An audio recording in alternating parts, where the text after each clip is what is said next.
So goeiemôre dan ook vandag aan almal wat saam met ons luister aanlyn. Mag die Here vir ons kom ontmoet op 'n spesiale manier in sy woord, terwyl ek vandag vir jou 'n storie gaan vertel wat die laaste tyd in my lewe afgespeel het. Julle is bewus van die assistent, 'n watertjie asseblief.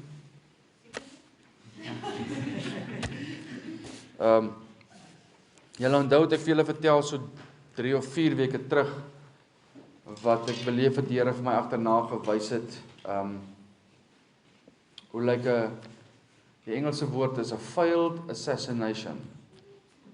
'n Sluipmoord wat gefaal het. Net buitekant Greyton, wat ek oor 'n bult gekom het en daar's 'n bus aan die ander kant. Heeltemal aan die verkeerde kant van die pad.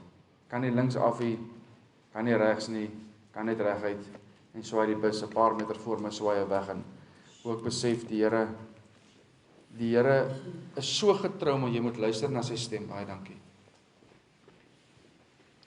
As ek die spoed verminder het voor daai bult nie, was dit tickets.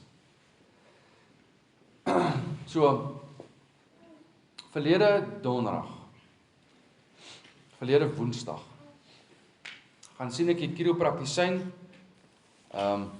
in Durbanville en voel 'n paar goede styf en losgemaak word en so, want ek moet die Vrydag moet ek 'n motorfietsgroep deurvat plaas toe Kalvinia toe. En voel ek is 'n bietjie styf en net so 'n bietjie losmaak my en hy manipuleer my goed en alles is reg en sê vir my ek moet ys op my rug sit. En in plaas van 15 minute, hy het nie gesê hoe lank nie, by the way, maar ek het die yspak op my rug gesit en toe ek so moeg raak ek in die slaap.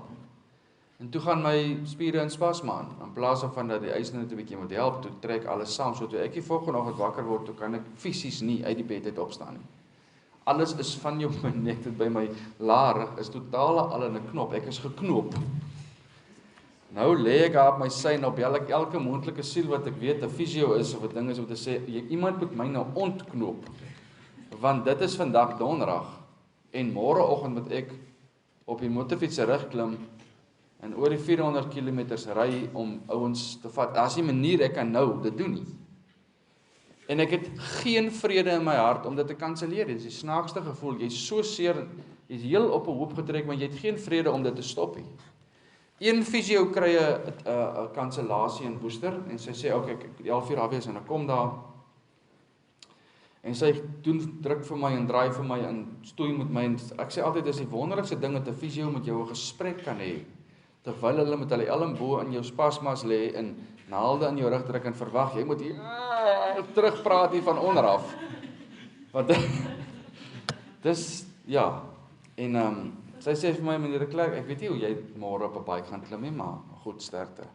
So ek is daar uit en ek warm hitte en dan koue en hitte en koue, alles wat almal sê moet gebeur en ek lê daar aan in die bed en hydrate hulle see toe en ek sê Here, U moet vir my sê as U wil hê ek moet dit kanselleer. Niks. Beleef, moet die Here vertrou dat ek môreoggend gaan opstaan en dat ek okay gaan wees. Ek is daai oggend 4:30 al wakker. Ek is so opgewonde, ek kan nie glo opgewonde ek is nie. Ek is so seer soos kan kom, maar ek voel hier's 'n bietjie beweging in die nek en ek kan so 'n bietjie die heupe swaai en so. Ek strek van 4:30 af tot 7 uur strek ek aan mekaar. Ek doen al my pilates instrukteurs sal so tevrede wees met my. Ek gaan al die oefeninge deur van voor tot agter deur. Ek is pap nat gesweet 7 uur in die môre. Maar ek voel alright en ek dink Here, want die opdrag van die Here was nog altyd do everything that you do as if unto the Lord. Doen alles wat jy doen asof vir die Here. Of jy die gras sny en of jy besig is met besigheid en of jy 'n verhouding bestuur, doen dit asof vir die Here. As jy dit doen, dan is die oë van jou af en jy's nie noodwendig die begunstigde van die taak nie. Hy is en sy koninkryk is. En ek is opgewonde man en ek pak hy eysterperd die oggend in.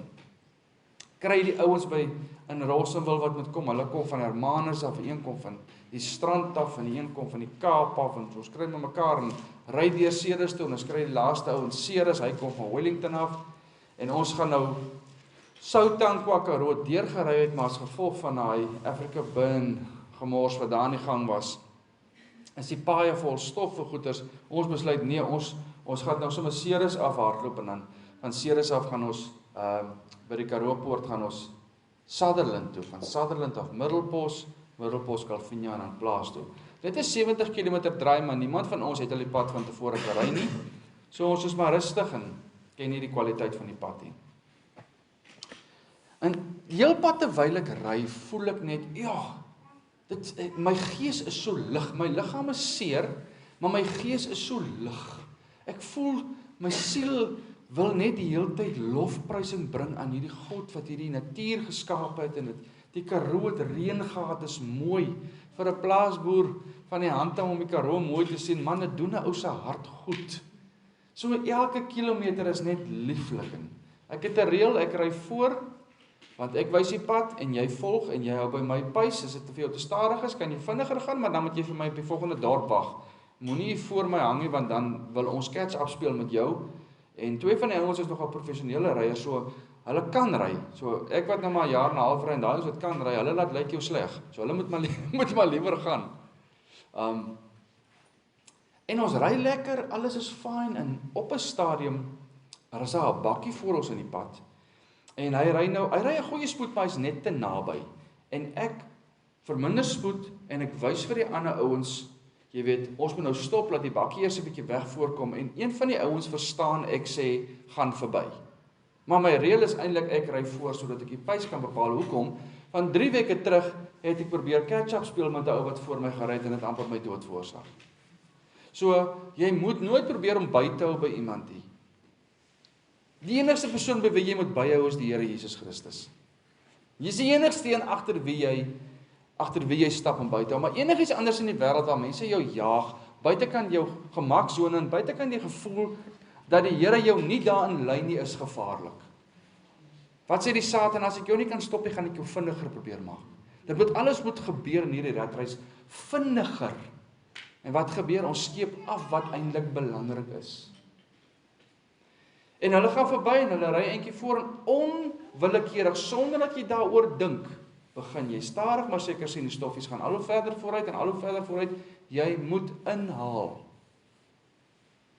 En as 'n spesifieke plek wat jy teen 'n bultjie afkom, maak jy so 'n skerp dippie in die onderkant en dan klim hy. Maar daar's geen padborde aan die kant wat enigiets vir jou waarsku nie. En ek kom af en ek tel 'n bietjie die spoed op en ek moet nou hierdie bult klim en toe ek op die bult uitkom toe maak hy 'n draaitjie bo. Dis grond met los klippies. En toe ek in daai draadjie ingaan, toe besef ek is klaar op die linkerkant van die pad, want dis hoe jy grondpaaie ry. Jy ry op die linkerkant van die pad, sodat enige aankomende verkeer, dis 2 spoorpaaie, né? Sien, 4 spore langs mekaar of 'n stippellyntjie in die middel en almal ry. Nee, jy maak plek vir mekaar soos jy verbykom. So as jy in die middel van die pad ry en iemand kom van voor af, dan ry jy reg in daai persoon vas, so jy vat die linkerbaan. So as jy in die linkerbaan as jy kom op en jy's in 'n draai, het jy nie veel meer spasie om mee te werk aan die linkerkant nie. En ek besef ek moet omtrent so 10 km te vinnig wees vir daai draai. Maar ek praat nou julle van 'n split sekonde wat jy hierdie goeters dink en besef en alles en 2 van die manne het gaan parkeer daarso, want hulle wag nou vir ons en ek het hulle nie gesien nie, want jy kom in die bult uit. En toe ek hulle sien, toe besef ek is 8 meter van hulle af. Daar is geen manier ek gaan hulle mis nie. So of ek moet links gaan van hulle. Ek moet kyk of ek daar staan 'n padbord by of ek die padbord daar kan mis. Dan so op sand wat ek later eers gesien het en dis daar 'n draad. So ek probeer toe om regs van hulle verby te gaan, maar 8 meter, jy het so min beweegspasie binne dit. En op 'n manier kom jy agter daar's niks wat jy nou mee kan doen nie. As jy al in jou lewe in 'n ongeluk was, weet jy daar so 'n moment wat jy net you just freeze up, sê die Engelsman. Jy raak net koud en jy besef brace for impact. Dit is daai ding wat die ouens sê as jy in 'n duikboot goeters is, jy moet nou iewers vir jou vashou plekkie kry en jy moet nou gereed maak die impak is nou op pad. Dit gebeur in 'n split sekonde. Die volgende oomblik lê ek op die grond met my aangesig fisies op die grond, hande uitgestrek en ek lê net doodstil. Nou begin ek my vingerpunte beweeg albei kante. voete beweeg, probeer die heupe, nee, okay, alles werk. All systems running. En ek voel my duim is baie seer, okay, hier is ietsie lekker hier. En ek dink, Here, ek gaan nou wakker word. Dis nou net 'n slegte droom gewees. Jy gaan nou wakker raak, dit het nie nou gebeur nie, dit het nie nou gebeur nie, maar die droom gaan nie verby nie, dit het gebeur. En ek lê daar op die grond, ek het seker maklik 10-15 sekondes stil gelê voor ek enigsins opgestaan het. Want wat deur my kop gaan is die volgende. En ek moet jou gou vir 'n oomblik stop en dan wil ek jou terugvat na 'n week voor dit. 'n week voor dit wys die Here vir my 'n prentjie in gebedstyd van 'n groot lelike inspuiting. Maar ek praat oor van 'n groot ding en hy's vol sulke dik swart vloeistof en hy het so 'n lang tungsten. Dit laat my dink aan 'n dartpyltjie se voorkant. Hy het so 'n lang tungstenpunt en dit sit so in my lyf. En ek sien 'n hand wat hom so uittrek en hy swart druppels wat so in my bloedstroom ingegaan het. En dit filtreer so deur my liggaam en deur die organe. Is alles wat ek sien terwyl ek sit en bid. En ek beleef die Here sê vir my, dit is iets wat oor jare in jou ingespuit is. Dis 'n gifstof wat oor jare in jou ingegaan het.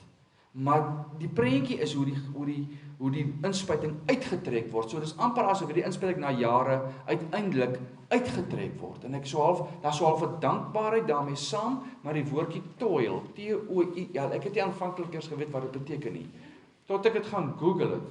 En help my reg as ek verkeerd is, maar dit is amper soos moeitevolle, nuttelose arbeid. Soos dit is iets wat jou verskriklik besig hou, maar dit beteken nie veel nie. En dit het te doen met hierdie inspuiting, en ek skryf in my gebedsboek, ek skryf, wat is die vloeistof, Here? Wat is die swart goed? Wat is die inspuiting? Wie trek hom uit? Wie het dit ingespuit? Al hierdie vrae wat in my hart opkom. En ek beleef die Here begin praat met my in daai gebedstyd, terwyl ek die vrae vir hom vra, oor dit wat in my verlede oor jare afgespeel het. En na een woordjie, waar is my goed as ek dit soek? My vrou is hier, jy is 100% reg.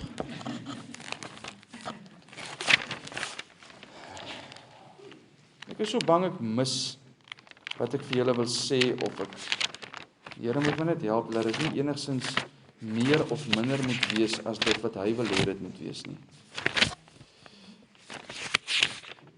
Nou, die duim ook nie lekker blaai nie. Hier is die inspuiting.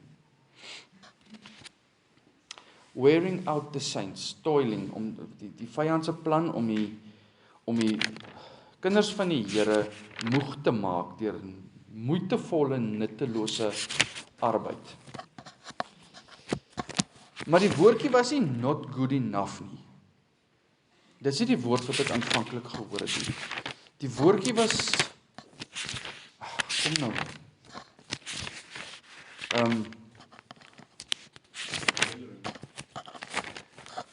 definitief vernedering ook, oom.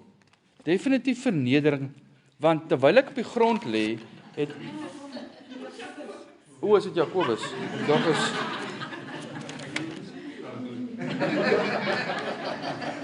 jong, hy man is baie ouer as ek baie respek vir hom. Baie respek. Here, help my gou met daai woord.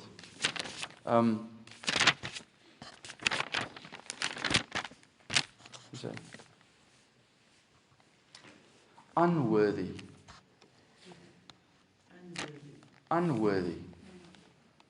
Nie waardig nie, dis die woord gewees. Nie waardig nie. So, dit is.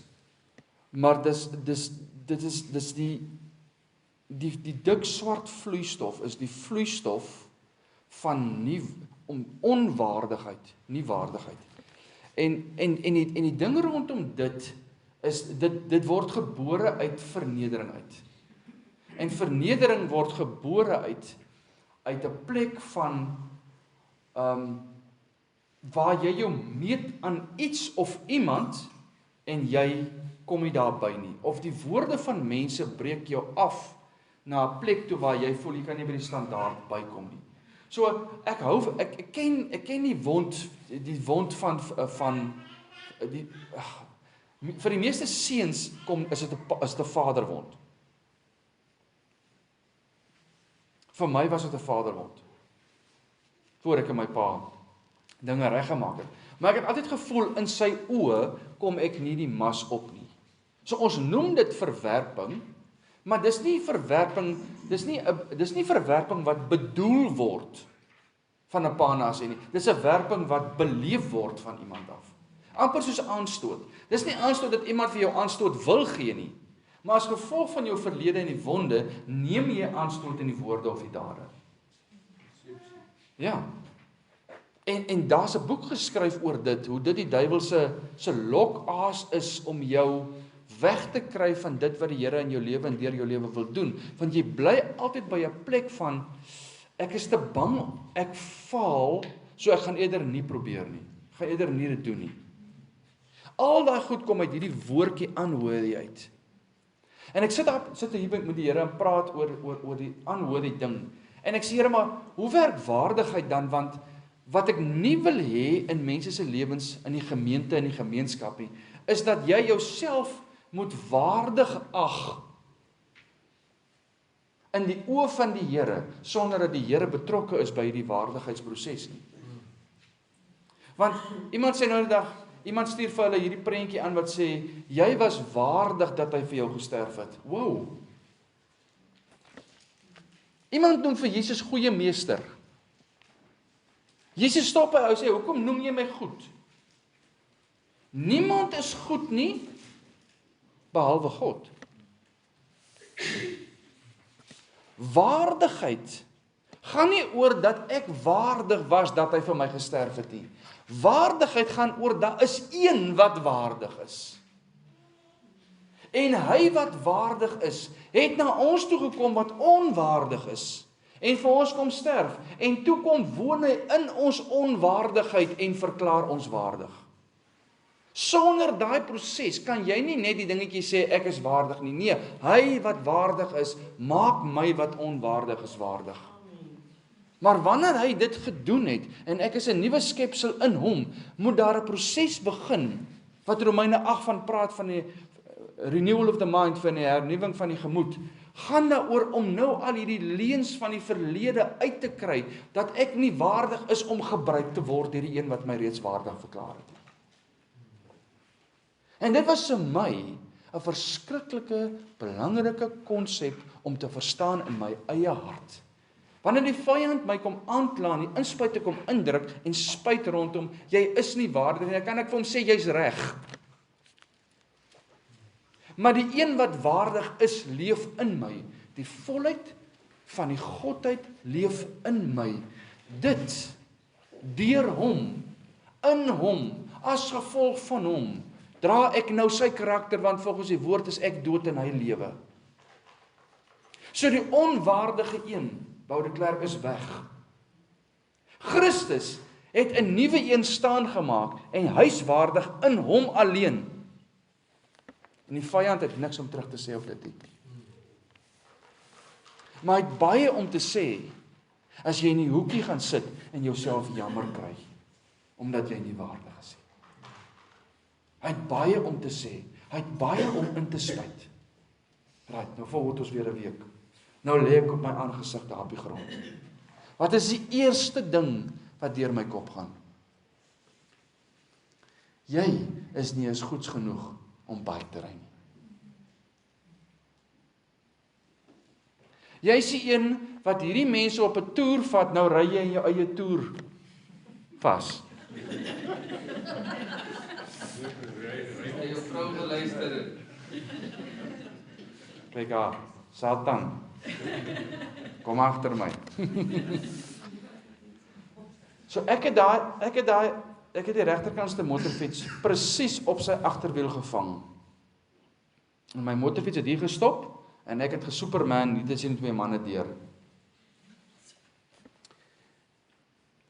Hulle fietsse het niks oorgekom nie, die een ou se nommerplaat het 'n hoekie wat afgebreek is.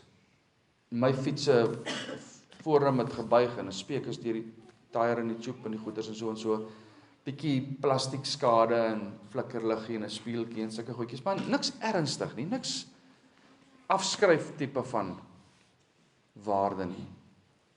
Dit wat seer gekry het, was my liggaam en my siel, my ego. My ego lê heel waarskynlik nou nog daar op die grond. Letterlik op my aangesig terwyl ek dink, hoe gaan hierdie ouens nou? Ek is verantwoordelik vir hulle. Ons moet nog een ou in Sutherland optel. Hier is nie opvangs nie, waar ons nou ons is 80 kilos voor Sutherland. Dis in die middel van die Karoo, daar is niks opvangs nie. Hoe gaan ek hulle uitkry by die volgende punt? Ja, hulle GPS, so hulle kan kom tot waar hulle moet wees, maar wie gaan hulle guide? Ek weet voor my siel wat gaan gebeur. Dat GPS gaan vir hulle op die kortste roete vat van Calvinia af en ek weet dis 'n pad wat hulle gaan op verdwaal. Ek weet dit nou. Want GPS het 2 maande terug 'n boodskap gestuur en gesê, kan ons vir Calvinia daar opsit? Hy is nie bewus van al Calvinia se draadjies en swaaitjies en goedjies nie. Hy sal volgende week in Louwsfontein kom, hy's nog nie daar nie. So ek weet, al hierdie goed gaan deur my kop, terwyl ek op my ergste unworthy voel wat jy kan voel. Verneder kan voel. Hoe is dit moontlik dat dit nou, niks van hierdie ding is bou nie. Ek is nie 'n vinnige ryer nie, ek is nie 'n onverskillige ou nie. Ek was net daai titseltjie te vinnig op daai draai en hulle daar gestaan en ons het mekaar gekonnekt. In retrospek sou ons vir mekaar sê, dis die beste moontlike uitkoms wat daar kon wees. Sou ek in die middel van hulle twee deurgery het ek hulle bene afgery. Sou ek links gegaan het, sou ek die padbord of die sandhoop of die draad iets gevang het, baie seerder gekry het. Het ek regs van die regterkant ou gaan, het ek sy regterbeen afgery. Die draai sou ek nie gemaak het nie. Maar dit dink jy nie nou nie. Jy dink nou net, almal van hierdie mense kyk nou na my en sê, jy is nie goed genoeg nie. Jy is nie waardig nie. En ons probeer vir 2 ure om die fiets te herstel en te kyk of ons hom net ten minste kan kry dat hy kan loop, maar al ons pogings faal. In die tyd wat ons daar is, kom daar seker omtrent, ek sou sê 5 mense by ons verby. Party van hulle kyk net so deur die venster, dan ry hulle aan. Party wat op fietsse stop en dan wil hulle navraag doen oor die tipe motorfietsse wat hier staan. Maar oor die ou wat seer gekry het, worry hulle nou niks. Ek is vol adrenaline, ek tel daai fiets op en ons begin dinge doen. Ek besef nie vanaand gaan jy safari papi. Maar ek gaan in die gang. Ek sê nou vir julle die punt daarvan vertel. En net toe ons nou besef ons gaan nie die fiets reg kry nie en sê, okay, ek gaan die fiets staan maak, het in die draad. Kom ek klim op een van die ander ouens op en kom hulle vat my tot in Sutherland, ek ken 'n klompie mense daar. Hulle moet nou maar ry, my ma wag vir hulle op die plaas. Ek sê ry net dat julle daar kom voor donker. Ek sal 'n plan maak. Ek sal met die mense in Sutherland werk om my hier te kom haal en miskien kom ek môre deur op whatever, maar dat julle ten minste net julle vakansietjie kan hê wat julle bietjie voor wegbreek. En hier stop 'n ou met 'n bakkie, Ford bakkie. En hy draai sy ruit af. En hy sê, "Yes man, hoe help ek?" En hy sê sy naam is Jos Engelbreg. Ek sê vir my broer, ek het nou jou hulp nodig. Gaan jy dalk Sutherland toe? Hy sê nee, hy gaan nie Sutherland toe nie, maar hy bly so 30 km hier vanaf. Hy het 'n naweekplaasie, hy en sy broer. Sy broer is die eienaar hier op Woester van Woesters Boland Sport. Dis sy broer. Ja. Interessant hoe die wêreld werk, hè? Hy sê nou, kyk gou. Het die Here geweet van al hierdie goedjies wat gaan gebeur of nie? Hy sê vir my, right, ek vat nou vir jou plaas toe. Na my toe op die plaas. As ons daar kom, dan het ek wifi daar op hierdie vakansieplaasie van ons. Dan kan jy al jou oproepe maak en so en so en so. En dan hoop ek, sê ek dink amper seker daar staan 'n wa. Dan kom maar, hallo jou fiets, kom ons terug. Dan kom maar, hallo jou fiets hier. En laai ons hom op. Dan vat ek jou met die fiets Sutherland toe. En terwyl ons dit doen, sê hy vir my, weet jy wat? Ek gaan môre Woester toe. Ek vat sommer jou fiets ook môre vir jou Woester toe. Hy wil niks hê nie. Hy wil niks hê nie.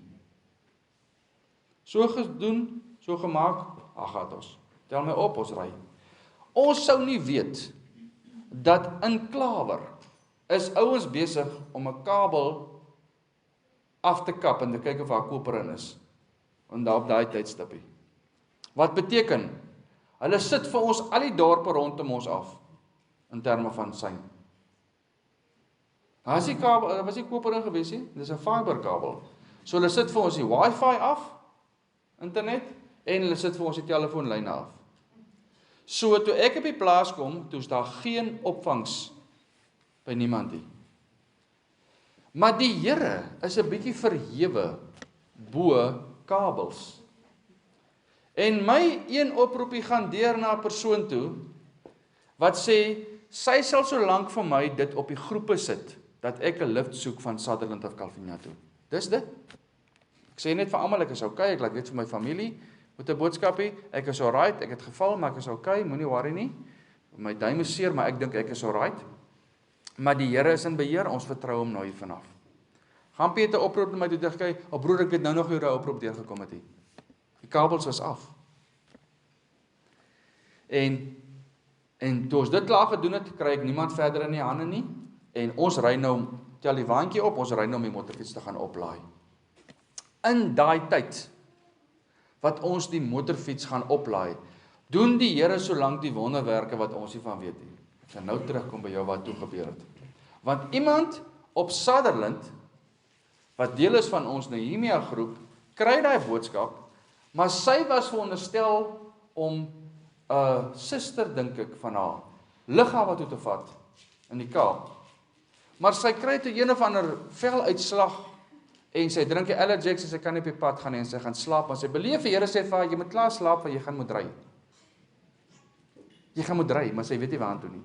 En toe die boodskap deurkom, toe besef sy, okay, maar sy gaan moet help om vir my aan te ry, dat ek op Calvinia kan uitkom ten minste, want daarso, my ma se dorpshuis is daar, so ek kan ten minste daar gaan oorslaap en wat nodig is, of ek kan die motorfietsryers daar kry, of iets van die aard, want dit is nou ons backup plan. So ons gaan tel die fiets op, ons maak die fiets vas, ons kom nou so stadig met die fiets gery, oor hierdie baie sleg grondpad, Sutherland, 80 km. En die vroukie wat agterin sit, Josef vroukie sê vir my, iets in die lyn van, en ek sukkel altyd om detail te onthou, maar ek onthou die gist, die impak van die ding. Dit is 'n vraag wat sy vra, rondom, hoe voel ek nou hieroor? Is ek nou bly, alles is in plek en so, tipe van, iets van dit. Sy kan nou, as ek al weer kry, sal ek haar vra, wat was haar vraag? En ek sê vir haar, weet jy, ek moet met jou baie eerlik wees. Ek verstaan nog nie wat hier gebeur het. Ek het vanoggend met die grootste vrede in my hart wakker geword en geweet, ek moet ry. Alles het so goed verloop, my hart was so vol vreugde, ten spyte van die seer in my rug en my nek van gister se spasmas en goeders. Ek het soveel vrede gehad, en ek is nou verward. Die Here het nog nie vir my gesê, ek het nog nie 'n antwoord van hom gekry oor wat hier gebeur het nie. Ek voel vernederd, ek voel verskriklik, en ek vertel hulle toe 'n bietjie van die inspuiting en die goeders, ek sê ek voel verskriklik vernederd. Ek voel verantwoordelik vir hierdie ouens. Anders kon ek net sowel saam met hulle Saterdag Woester toe gery het met die fiets. No problem, maar ek het ouens vir wie ek verantwoordelik is vir 'n hele naweek. En ek voel in die oë gesit, soos die plaasboere sê. Ek voel in die oë. Ek voel hier lê ek op die grond, daar ry hulle. Ek het dit nog veroorsaak ook. En daai inspuiting se swart gemors gaan al hoe dieper in my bloedstrome. Ek voel pathetic.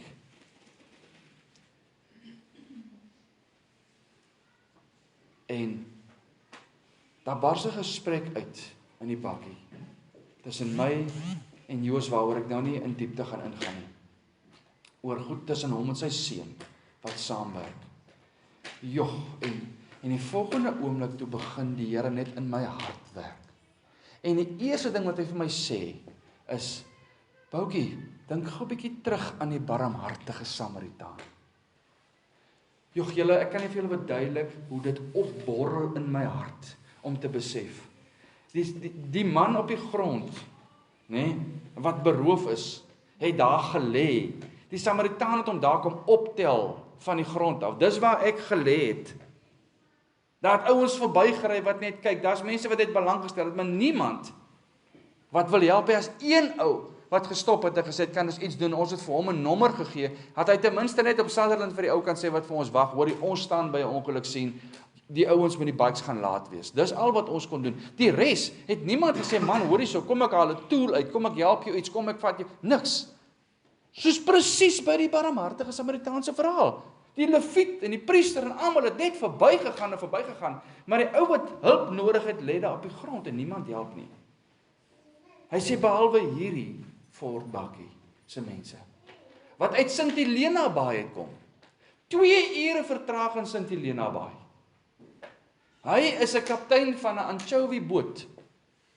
Hy vang vis, hy's 'n visserman. Nou moet ek die trane keer. Waar pas die vissermanne in die woord? Waar pas die vissermanne? Kan ek vir jou sê, hoe lyk 'n gemeenskap van Sint Helena Baai en Gansbaai se vissermanne, en hoe hulle deel vorm van 'n gemeenskap? Hulle word uitgestoot want hulle is anders. Dis rowwe manne. Dis rowwe manne. En almal kyk luister na hulle monde, maar niemand kyk na hulle harte nie. En die Here sit my in 'n bakkie, saam met daai ouens. En ek sê nie laat my val nie, sy toelatende wil het afgespeel dat ek daar moes val, sodat ek in daai bakkie kon beland vir daai oomblik om te besef, die Here stuur iemand wat nie eers 'n aktiewe kerkganger is nie, en hy maak sy hart oop teenoor my. Oor wat die kerk doen, hoe hy die kerk sien, en mense stoot hom weg en stoot hom uit, omdat hy anders is. Maar ek sien in daai man se hart meer van die Here Jesus wat ek van baie mense in hierdie vallei sien. En hy stop. Hy het tot nou nog nie vir my 'n sent gevra vir enigiets wat hy gedoen het in sy barmhartigheid nie. En ons het die lieflikste bedieningstyd vir omtrent 'n uur en 'n half op 'n grondpad. My lyf is so seer, maar my hart is so vol. En die trane loop net, dit vloei net, want ek sê vir hulle, nou het ek vrede vir die eerste keer. Nou kan ek vanaand, al is ek hoe seer, kan ek gaan slaap met vrede, want ek verstaan die Here sit iets vir my in perspektief. Hy sit iets vir my in perspektief rondom sy hart vir mense. Rondom tot watter ekstreems hy sal gaan om mense te bereik vir wie hy 'n woord het. En vir wie hy lief is. Al maak dit hoe seer aan die binnekant. Ek gaan nou vir julle die alles opvolg met skrif, alles. En ek en hy mense het so lekker tyd saam. En ek gaan vir hulle loop kuier binne in Sint Helena Baai, gaan vir hulle loop kuier, wil vir hulle nog skrif bysit, ek wil vir hulle vertel, ek wil hierdie woord by hulle uitkry, hierdie boodskap, van wat het die Here deur hulle in my hart gedoen. En hy sê vir my, Bou, voordat jy 'n afspraak met enige iemand het ek 'n afspraak met jou. Want ek wil daai inspuiting uit jou uitkry. Ek wil daai dik vloeistof van onwaardigheid wat oor jare opgebou is en wat so maklik 'n tool, 'n instrument in die vyand se hand is, ek wil dit uittrek. Dit is my hand wat dit uittrek. Want ek sien wat dit oor jare in jou gedoen het. Maar hoe doen die Here sulke goed? Hoe moet jy geduld leer, my geliefde? As die Here nie geleenthede moet toelaat, waar geduld nodig is, wat jy nie het om dit te oefen. Hoe? Is die vrug van die Gees iets wat ons almal maar net elke dag het? Is die karaktereienskappe van die Here net outomaties daar, omdat hy inwonend in ons wees? Nee, ons het 'n siel. Ons het 'n siel wat oor jare geïndoktrineer is met die inligting wat ons sintuie vir ons ingebring het. Ons het 'n haardraai vol data. Dis die goed wat herskryf moet word. En voordat die Here nie daai goed na vore bring, na die oppervlak bring nie, kan dit nie genees nie. Ons quote maklik, the truth will set you free, maar ons vergeet wat voor dit staan. You shall know the truth. Wie noem homself die waarheid, die weg in die lewe? Behalwe een persoon, Christus, sê, so jy sal hom ken, jy sal hom leer ken, jy sal 'n pad met hom stap, en in die verhouding met hom, sal hy jou kom vry maak van goed. Die Here het nodig gehad, dat ek op daai grond lê in vernedering, in my vleeslike vernedering, in my sielsvernedering, om vir my terug te vat na die inspuiting om te sê, dit is my proses. My toelatende wil, net soos by Job, net soos by Jona, net soos by Josef in die put, en in die tronk, sy toelatende wil, sal jou by 'n plek bring wat sy waarheid kan kom vrymaak in jou. Maar sonder die put kon Josef nie koning raak op die troon nie, tweede in bevel raak nie, van Egipte nie. Sonder Moses se woestyn kon hy nie by die brandende bos uitkom nie, kon hy nie terug gaan Egipte. Noem vir my die helde van die Bybel. Noem hulle. Dan wys jy vir my 'n ware man van God, wat nie pyn en lyding beleef het nie. Het ek gebid en gevra vir beskerming hy oggend? Ja. Vir hy man daar staan en sê, boys, kan ek vir ons bid asseblief? Bid die Here se beskerming af oor die trip, bid sy beskerming af oor ons fietsse. Het my vrou die oggend, wat hulle in die Kaap weg is, voor die groot ongeluk in Stanford, het ons gebid vir hulle? Ja. So as iets wat ek moes leer verstaan, wat ek nou vir julle gaan sê, by gaan uitkom. Maar hoe lieflik was die Here in hy oomblik, om met die verhaal van die barmhartige Samaritaan, om my vry te maak van hy inspuiting, om uit te trek en sê, nee, jy kyk verkeerd. Ja, steel, slag en verwoes is die karaktereienskappe van die vyand. Ja, ek kan sê, die vyand was weer besig met 'n assassination. Hy was weer besig om te kyk of hy kan uithaal en moord en steel en slag en verwoes. Maar die Here sal alles ten goeie laat meewerk vir die wat hy liefhet. Kan jy nie ook daar kom nie? Moet jy bly vashak by Here, hoekom het U dit toegelaat? Kyk onwillekeurig na my broer daar agter in die saal. Sou hy nie vandag wou gehad het, sy meisiekind moet tog hier wees nie. Moet sy nou betaal met haar lewe, sodat ander mense kan vrykom? Dis moeilike vrae, dis moeilike goed om deur te werk in hierdie lewe. Maar jy moet uitkom by 'n punt, dat Christus en hom as die gekruisigde vir jou belangriker as jou eie vlees raak. En stukkie vir stukkie, in daai dag, verlede Vrydag, moes hierdie goed afspeel. So toe ons in Sutherland inry, toe sê Corna vir my, net so letterlik, ek wil vir jou sê, 5 km voor Sutherland kry jy vir die eerste keer sein. En haar boodskapie kom deur op WhatsApp, sy sê, ek wag vir jou. Ek weet ek moet ry. En sy kom tel vir my op, by OK in Sutherland. En dan kom 'n boodskap van my oom deur. Wat bly tussen Calvinia en Middelpos. Hy sê, ek kom haal vir jou. En ek kry 'n boodskap by hom deur, al hierdie goede by die kabels af is. En sê vir hom, ons ry so lank, van Middelpos af. Kom jy van die ander, van Sutherland af, kom jy van die ander kant, ons sal mekaar iewers tussen Sutherland en Middelpos sal ons mekaar kry. Ons kry mekaar presies halfpad. My oom tel my op. Ek ry saam met hom. Ek en Corna die lieflikste tyd saam in die bakkie. Sy het 3 jaar terug, het sy haar 13-jarige seun verloor in 'n skietongeluk. Haar enigste seun. Wie het nog sy enigste seun verloor? Wie moes toekyk as 'n vader terwyl sy seun val?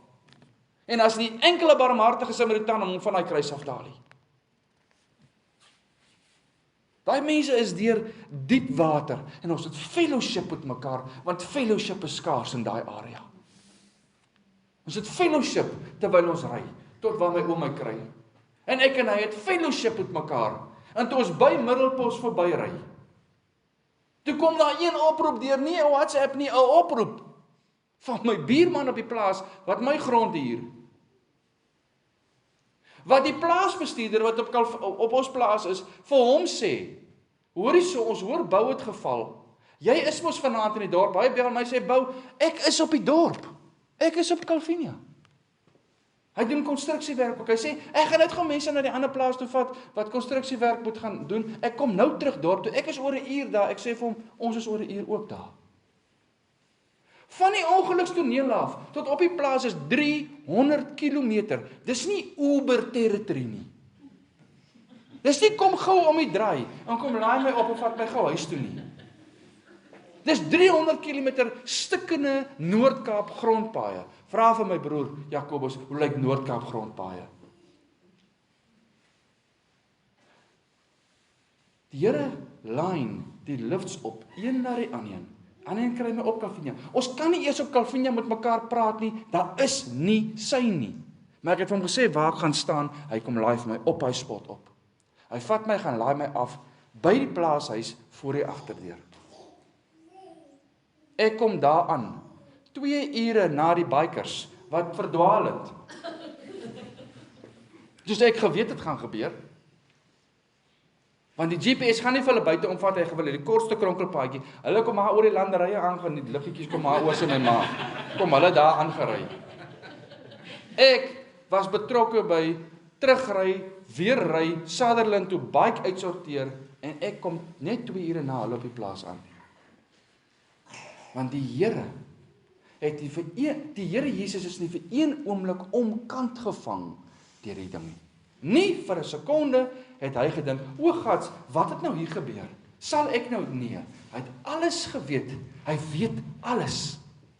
En hy het dit ten goeie laat meewerk vir die wat hom liefhet. Hy het 'n afspraak gehad met my. Hy het 'n afspraak gehad met daai 2 pragtige mense wat uitgestoot is deur die kerk. En die Here sê, ek is vir julle liewer as wat julle besef. Toe het hy 'n afspraak met 3 mense langs die pad, wat taxi moet ry vir my, wat ek lanklaas gesien het, in kosbare fellowship tyd mee kon gehad het. En laai my op die plaas af. Seer, 2 nagte, baie seer. So dat ek kan nie omdraai in die bed nie, ek is te styf en te seer. Dan roep ek my ma, sê ek kom help. Hy help sy my, dat ek net op die ander sy kan kom, en dan weer terug en dan uit die bed uit reg op. Maar so gaat ons. En ons raai mense die naweek op die plaas bedien. Met die beste wat ons kon gee vir hulle, in gasvryheid. Maar wat gebeur op die plaas, en die rede hoekom ek die motorfietstoere doen, is wanneer jy op die plaas kom, en daar is die opvangs nie, en jy maak 'n vuurtjie daar, en jy sit onder daai pragtige sterrelig, en is asof ouens se harte begin oopgaan. En jy kan begin praat oor die dinge daar binne. Jy ken nie mekaar, jy ken mekaar van die bietjie saamry. En Saterdag aand, toe vra een oue vraag rondom my vuur. En ek sê vir hom, broer, ek wil net sê, ek forceer hierdie goeie mense se kele af, en man, jy vra die vraag, ek gaan hom net antwoord. En ek het 'n geleentheid om my hele getuienis met hulle te deel. En daai gesprek gaan van die vuur af binne toe en om die tafel verder. En wat in hulle harte gebeur het, kan ek nie sê nie, wil ek nie bepaal nie, maar die Here skep die geleentheid om tot hulle harte te spreek. En die oggend wat hulle uitry, Sondagoggend, ek maak so 'n videoetjie hoe hulle uitry by die yard. Daar gaan hulle. Maar ek is nie by nie. Ek maak die video. Ek is nie op my fiets nie. My fiets is iewers afgelaai in Woester wat hy moet reggemaak word. Sit ek en my ma om die kombuistafel, ons is alleen. Ons gaan so 'n paar uur later gaan ons nou reis, hy bring my terug. En sy sê vir my kind, toe jy vir my laat weet, jy het geval, was die eerste ding wat ek vir die Here gesê het. Nou, en dit was vandag Moedersdag, en ek eer my ou moedertjie ook. Ek skuld haar meer as wat ek vir haar kan ooit in die lewe gee. Toe sê my moedertjie, die eerste ding wat sy gedink het toe sy dit hoor, was, nou dink my kind, ek is nie eers goed genoeg vir bike ry. So ken sy my hart. So ken sy my hart. Sy sê, Here, maar bring hom net tot hier. Bring hom net vir my veilig tot hier, en 2 ure later, sy het geen kontak met my nie, ek kan van niemand niks laat weet nie. En 2 ure later, hoor sy my stem in die gang afkom. Want die Here het geweet presies wat moet gebeur in daai naweek. En ons sit daar, en ek sê vir haar, daar's 'n skrif wat in my hart opkom wat ons moet deurwerk. En sy lees hierdie skrif. En my broer Jakobus het die week voor dit vir my hierdie skrif gegee. 2 Korintiërs 4. 2 Korintiërs 4. Kom ons vat hom maar van vers 6 af.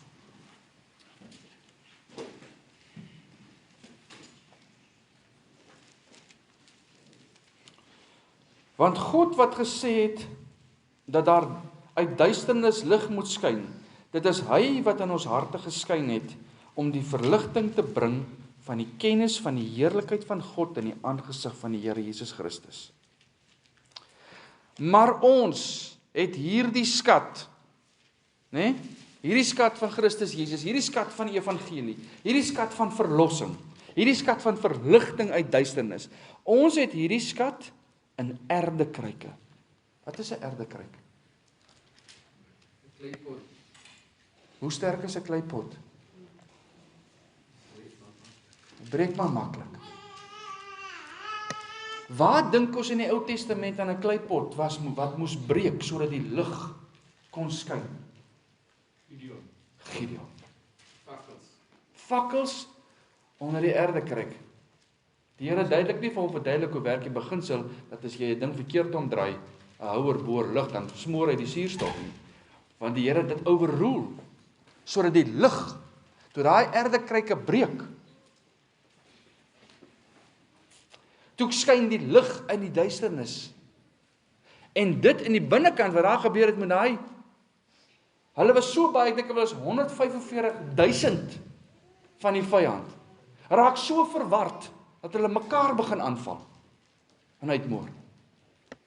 En Paulus haal dit hier aan deur te sê, ons het hierdie skat van Christus Jesus in iets wat maklik kan breek, maar as dit breek, weet wat gaan gebeur? As dit breek volgens die wil van die Here, dan kom daar lig in die duisternis.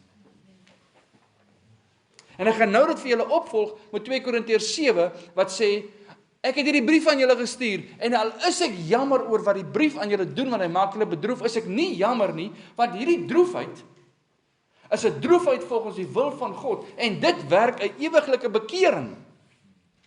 Maar droefheid volgens die wêreld werk die dood.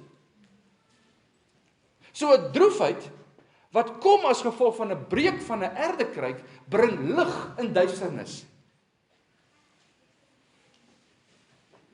En 'n droefheid wat jou in die hoek laat sit volgens die wêreld, want jy het nou 'n belegging verloor en jy weet nie hoe gaan jy kan verder gaan daaroor nie. En. Dit wat sit jou in die hoek moet waardeloosheid, en dit werk niks anders as 'n inspuiting vol dood wat ingedruk word en stukkie vir stukkie in jou ingespuit word, en jy sê spuit maar verder, want ek is tog in elk geval niks, ek is gemors, ek gaan dit nie maak nie. Die dag toe my pa oorlede is, moes ons 'n boedel afhandel sonder lewensdekking. 'n Testament wat totaal al verkeerd opgestel was, ontdek ons so 3 weke voor sy dood. Ons moes daai hele ding verander, net sodat ons nie die plaas verloor nie. En die Here het ons deurgedra deur dit alles. Na 9 jaar se droogte, sonder enige kontantvloei, het die Here se hand, wat nie te kort is om te help nie, en sy oor, wat nie te doof is om te hoor nie, het deurgekom en het vermeerder elke visie en elke broodjie wat nodig was, om daai plaas behou te bly, sodat ek nou die Vrydag met daai ouens daar kon aankom. Maar die erdekruik het seer gekry. Luister hierso. Vers 8 van 2 Korintiërs 4. In alles word ons verdruk, sê Paulus, maar ons is nie te neergedruk nie. Ons is verleë, maar nie radeloos nie. Vervolg, maar nie verlate nie. Neergewerp, maar nie vernietig nie. Gedurig dra ons die doding van die Here Jesus in ons liggaam om, sodat ook die lewe van Christus in ons liggaam openbaar kan word. Want altyd word ons wat lewe oorgelewer in die dood om Jesus wil, sodat ook die lewe van Jesus in ons sterflike vlees openbaar kan word. So werk die dood dan in ons, maar die lewe in julle. Wie laat ek en my ma so sit en huil om my kombuistafel, want ons besef hierdie skrif het gemanifesteer hierdie naweek. In alle opsigte verleë en teneergedruk en teen die grond en alles, maar nie vernietig nie. Vol hoop, vol glorie. Ons staan daar, ek kan amper nie by regterarm oplig, maar ons prys net die Here. Ons prys net die Here. Daar is nie 'n selfbejammering nie, daar is nie 'n waardeloosheid nie, 'n inspuiting is uit. Daar's nie 'n stukkie, hoekom het U dit toegelaat nie, Here, U is dan 'n God, daar's niks. Daar was net prys die naam van die Here. Maar die aardekryke het seer gekry. So werk die doding dan in ons en die lewe in die ander wat dit moes hoor. En in myself het die Here ook nuwe lewe gebring in sekere areas. Hier is nou 5 vers 17. Ja. 5 vers, is dit nie 1 Korintiërs 5:17 nie? Daarom as iemand in Christus is hy 'n nuwe skepsel, die ou dinge het verbygegaan. Kyk, dit het alles nuut geword. Dit het. Die Here het dit nuut gemaak, maar hy moes hierdie ding vir my kom sê, my kind, ek wil jy moet iets verstaan.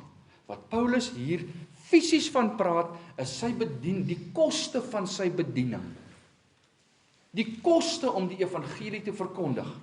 Paulus het nie weggedraai in die aangesig van gevare, net omdat mense hom gesê het, jy kan nie gaan nie.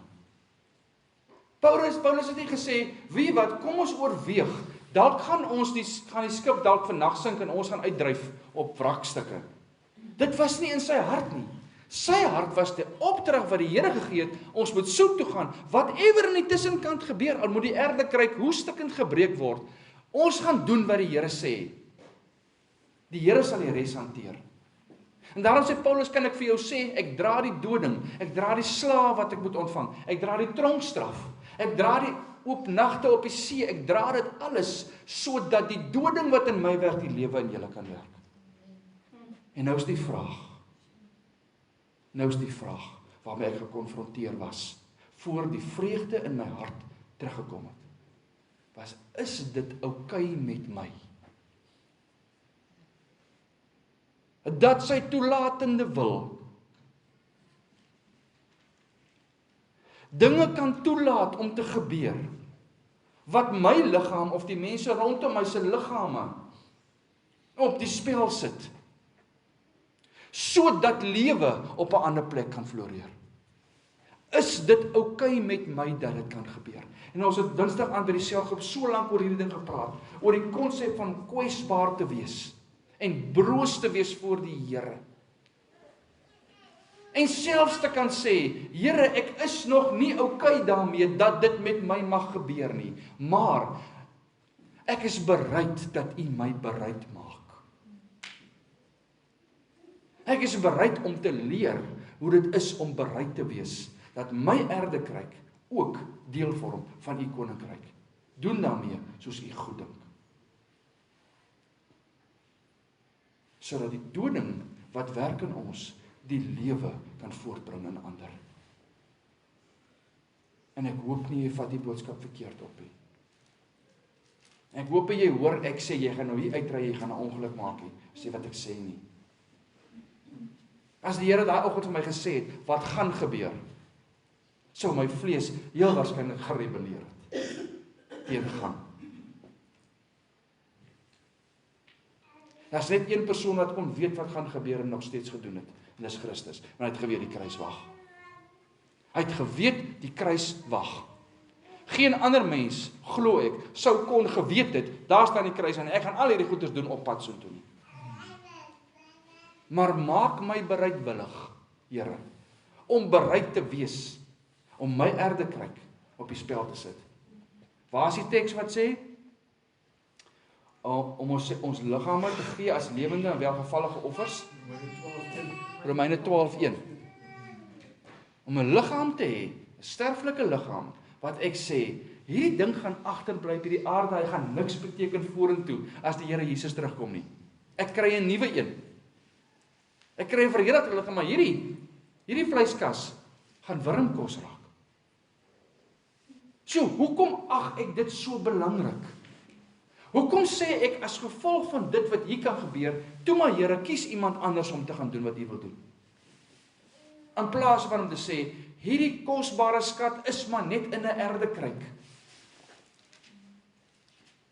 En as hy moet kraak, of hy moet val, of hy moet breek, dan is dit oukei met my. Sy nooit vergeet nie, toe ek my oor so by Heidrie sy mond druk na die ongeluk, en sy onthou dit nie, toe sê sy, it is well with my soul. Dit was sy veg vir haar lewe.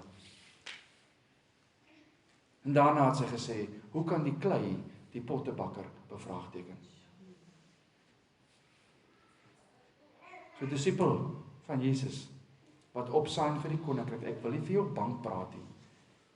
Ek wil jy moet begin bid daaroor, om afstand te doen van jou liefde vir jou vlees. Om afstand te doen van, as iemand vir jou vra, waarvoor bid jy vir my? Net vir gesondheid. Bid net vir dit. Ek gee nie om vir jou te bid vir gesondheid nie, man, enige tyd. Maar moet net dat gesondheid vir jou belangriker raak, as die doel waarop jy die aarde voor geplaas is. Moet dat jou en jou gesinnetjie so belangrik is, dat toe my Here, ek wil nie, ek is te bang U wil, ek is te bang hier gebeur iets met ons, so ek gaan liewer maar net by die huis bly, en op 'n sitkamerbank sit. Dan kry die vyand met jou reg wat hy wil, dan druk hy daai inspuiting in jou in, en hy spuit jou vol waardeloosheid.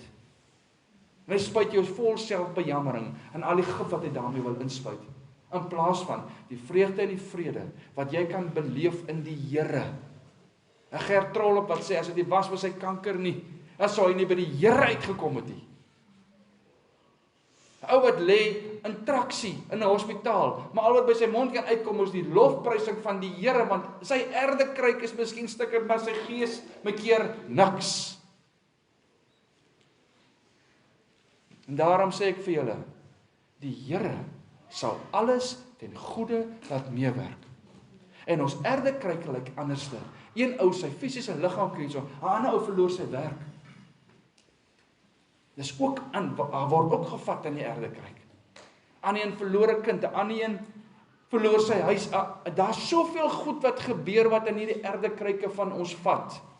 Is jy okay daarmee? Dat dit nie die Here om kan vang nie, en dat die Here nog steeds alles ten goeie sal meewerk en sal voorsien aan alles wat jy nodig het. Of sê jy net so, was die vraag aan my op daai bus voor die staptog. Glo jy ek is die God wat in alles kan voorsien wat jy nodig het? Of sê jy net so? Want as jy sê dis reg Here, ek glo, dan kan die Here enige opdrag gee wat jou sterflike liggaam behels. En enigiets wegvat of toelaat dat iets weggevat word. Ek gee nie om hoe jy dit sien nie. Wanneer jy nou sê dis die vyand en wanneer is dit die Here nie? Ek sê vir jou, die Here Jesus het in Matteus 8 sy disippels in daai storm ingevat. Hy het geweet van die storm, hulle het nie, hy het hulle daar ingevat, maar hy was met hulle. Toe stuur hy hulle weer in die storm in. Hierdie keer kom stap hy na hulle toe aan op die water. Dit is die gees van die Here wat die Here Jesus ingelei het in die woestyn om versoek te word. Die gees het hom gevat na die versoeking toe. Die gees het nie die versoeking gebring nie. Maar hy's vol van die gees daarin en hy's vol van die gees daaruit. Ek en jy sal nie vol van die gees kan in en uit as ons hierdie sterflike erdekruik belangriker ag as om 'n disipel te wees vir Christus nie. En soms gaan hy seer kry. Maar die Here sal teruggee wat verloor is. Job het teruggekry. Moenie sit en wag vir die Here om terug te bring nie. Die Here sal gee op die regte tyd, beloof jou. So ek is vol van die Here, maar my erdekruik is seer. My erdekruik is seer. Ek slaap nog steeds nie lekker nie. Die knoppe en die goed sit hier agter in my helm het sulke snye in, maar die Here het alles voorsien, van die helm af tot die nek, dit alles het hy voorsien om daai val te kon hanteer. My ego het die seerste gekry.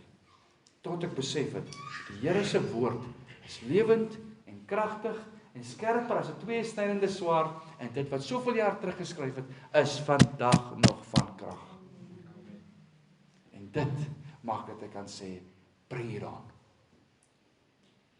Assassination attempt 3, 4, 5, 6, 7, ek gee nie om, ek bring het. Gaan ek nie ophou ry? Nee, tannie Wilna, ek gaan nie ophou ry. Die Here het daai fiets gegee, en daai fiets is gegee vir bediening, en hy sal bedien. My kameel het nou wel 'n knak of 2 gekry, maar die Here sal my kamele herstel. En dan gaan ons verder. Sy boggel hou petrol nie water nie. So, al wat ons sê, is gaan aan.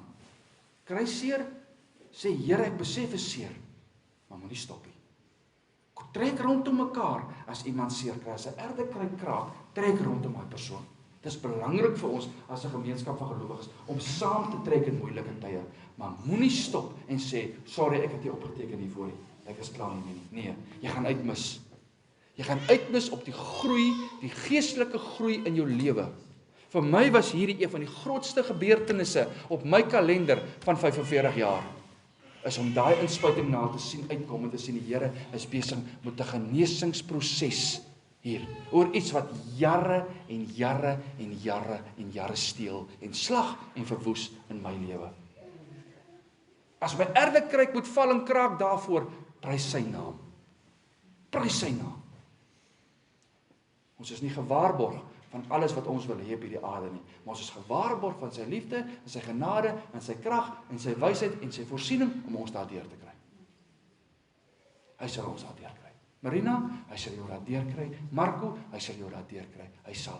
En ek weet jy het vir my gebid, want ek weet hoe seer dit in jou hart is rondom 'n motorfiets, nee. Want jy het jou pappa verloor in 'n motorfiets. Ja, ek weet. En daarom waardeer ek dit geweldig. In die diepte. Ja. Sorry Marco, ek gaan dit ongelukkig nie kan doen nie. Maar jy moet nie ophou bid vir my terwyl ek op sy rug is nie, hoor. OK. En ek is lief vir julle en ek waardeer julle en julle het so saam met my gestaan en vir my omgegee in die tyd. Maar ons gaan aan. Ons gaan aan. En ons gaan aan saam met julle en julle gaan aan saam met ons. Ons het hierdie skat in 'n erdekruik. Amen. Asseblief.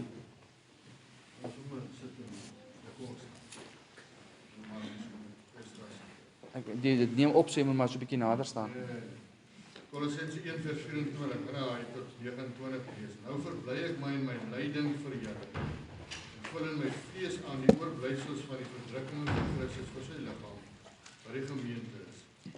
Waarvan ek 'n dienaar geword het vir ons die bediening van God wat aan my gegee is in julle belang om die woord van God te vervul. Naamlik die verborgenheid wat van die eeuwige geslagte verborgen was, maar nou openbaar is aan sy heiliges, aan wie God wil bekend maak wat die rykdom van die heerlikheid van hierdie verborgenheid onder die heidene is.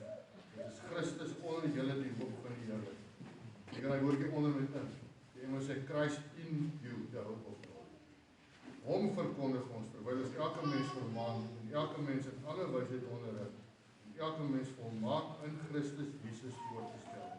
Waarvoor ek arbei en stry volgens sy werking wat in my werk met krag. Ja. Amen.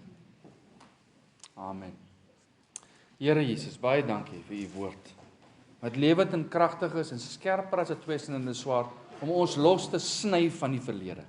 Om ons los te maak van die wonde wat van die leuns van die vyand elke dag. Om ons te kry by die plek waar ons die waarheid ontmoet, die waarheid leer ken, sodat die waarheid ons kan vry maak. En sodat hierdie waarheid die herder kan wees wat voor ons uitstap, al is dit op growwe paaie, al is dit op klipperige paaie, al is dit deur valleie van doodskarwees. Ons eer u naam dat u woord is 'n lamp vir ons voet en 'n lig op ons pad. Dankie Here dat u goedheid en die guns nie beperk is tot die HAT nie. U goedheid en die guns strek deur alles. Deur die seer, deur die moeilik, deur die vreugdevolle tye, deur die ops, deur die afs, deur die laagtepunte, deur die bankrotskappe, deur die likwidasies, deur die verlies van 'n werk en verlies aan 'n lewe, die verlies aan 'n geliefde. U goedheid en die guns strek dwars deur dit en word saamgevat in u seun Christus Jesus. Wat u wil is vir ons op hierdie aarde is om te lyk soos hy en om te wandel soos hy en om te leer by hom.